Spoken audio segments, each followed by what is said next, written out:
Good afternoon আমার ছোট বন্ধুরা, তোমরা একটা মাল্টিপ্লিকেশনের ইম্পর্টেন্ট কনসেপ্ট এই ক্লাসে শিখছো। তোমাদের বইয়ে এই যে এক্সাম্পলগুলো দেয়া আছে যে মাল্টিপ্লিকেশন 2 ডিজিট এবং 3 ডিজিট কিভাবে করতে হবে, এই স্টেপটা কিন্তু তোমাদের বুঝে নেওয়াটা খুব জরুরি। যেমন ধরো, অনেকের মনেই প্রশ্ন আসতে পারে যে আমরা যখন মাল্টিপ্লাই করি তখন এই ফার্স্ট স্টেপটার পরে যখন সেকেন্ড স্টেপে আসি তখন অনেকে আমরা এখানে প্লাস চিহ্ন বসাই বা মাল্টিপ্লাই চিহ্ন বসাই, অনেকে আবার জিরো চিহ্নটা বসায়। কোনটা ঠিক? কখনো মিস হয়তো প্লাস চিহ্ন বসালেন, মা হয়তো মাল্টিপ্লাই চিহ্ন বসালেন, আন্টি হয়তো জিরো চিহ্ন বসালেন। এবার বাচ্চারা তোমরা বলবে মিস ঠিক না মা ঠিক না আন্টি ঠিক? তিনটেই ঠিক, কিন্তু তার পেছনে এখন একটা জিনিসে তিনটে জিনিসই কী করে ঠিক হয় সেইটা আমাদের বুঝতে হবে, যে কনসেপ্টটা কি, আমরা কেন সেখানে প্লাস বা মাল্টিপ্লিকেশন সাইন বা জিরো সাইনটা কেন বসাচ্ছি। তুমি যাই বসাও না কেন, এই পজিশনে যেই জিনিসটা বসাচ্ছ, এখানে জিরো বসানো আছে, তুমি এখানে অনেকে প্লাস বসাচ্ছে বা মাল্টিপ্লাই বসাচ্ছে, সেটা হচ্ছে প্লেস হোল্ডারের কাজ করছে, প্লেস হোল্ডারের কাজ করছে। তুমি আগের ভিডিওটায় দেখলে যে আমরা দেখালাম 18 টাইমস টেবিলটা আমরা কিভাবে পেয়েছি, না আমরা স্প্লিট করে 10 প্লাস 8-এর টেবিলটা নিয়েছি। তাহলে 10 টাইমস টেবিলের রেজাল্ট আর 18 টাইমস টেবিলের 8 টাইমস টেবিলের রেজাল্ট আমি যদি অ্যাড করি তাহলে দুটো মিলিয়ে আমি 18 টাইমস টেবিলের রেজাল্টটা পাবো। ঠিক সেরকম এইখানে যে কোনো মাল্টিপ্লিকেশনে তুমি এখানে ধরো 12 দিয়ে মাল্টিপ্লাই করা হয়েছে, তো অ্যাকচুয়ালি তুমি যদি 12 টাইম টেবিলটা ডাইরেক্ট জানো, তুমি 12 দিয়ে 23 মাল্টিপ্লাই করতে পারো, কিন্তু যদি না জানো তোমার এই স্টেপ ওয়াইজ করতে হবে। এবং স্টেপ ওয়াইজে আমরা কি করি, প্রথম আমরা 2 দিয়ে মানে ওয়ান্সের ঘরে যেই সংখ্যাটা সেটা দিয়ে মাল্টিপ্লাই করি এই সংখ্যাটাকে, দ্বিতীয় স্টেপে আমরা টেন্সের ঘরে যেটা আছে সেইটা দিয়ে মাল্টিপ্লাই করি।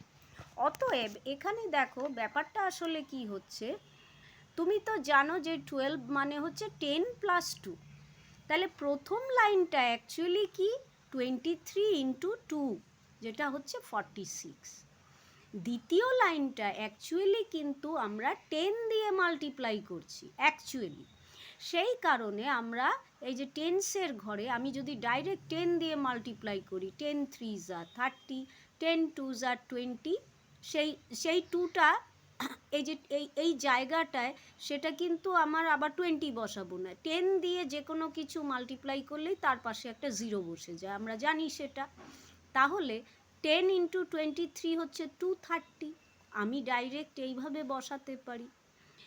এখন মাল্টিপ্লিকেশন করার সময় কেউ কোথাও হয়তো এই জিরোটা না বসিয়ে তারা এখানে প্লাস চিহ্ন বসিয়ে দিয়েছিল বা মাল্টিপ্লাই চিহ্ন বসিয়েছিল।